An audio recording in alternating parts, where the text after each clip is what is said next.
महाराष्ट्रातील नगरपरिषद व नगरपंचायतीच्या निवडणूक प्रक्रियेत मोठा बदल घडवून आणत बॉम्बस्फोटक निर्णय नागपूर हायकोर्ट खंडपीठाने दिला आहे।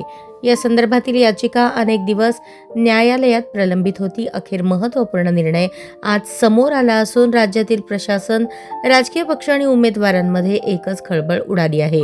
नागपूर खंडपीठाने आदेश दिल्यानुसार महाराष्ट्रातील नगरपरिषद आणि नगरपंचायतींचे सर्व निकाल 21 डिसेंबर रोजीच घोषित केले जाणार आहेत। त्यामुळे या निर्णयामुळे उद्या अपेक्षित असलेले निकाल पुढे ढकलले गेले असून सर्वत्र राजकीय समीकरणे बदलण्याची शक्यता निर्माण झाली आहे। मतमोजणीच्या तारखेबाबत आणि प्रक्रियेच्या पारदर्शकतेसंदर्भात याचिका दाखल करण्यात आली होती। ही याचिका ऐकून खंडपीठाने महत्त्वाचा निर्णय देत संपूर्ण राज्यातील निवडणूक निकाल प्रक्रिया पुढे ढकलली।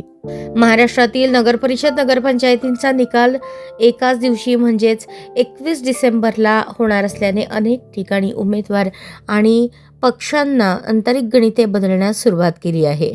मतमोजणीची तारीख पुढे गेल्यामुळे अनेक ठिकाणी राजकीय तणाव वाढण्याची चिन्हे दिसत आहेत।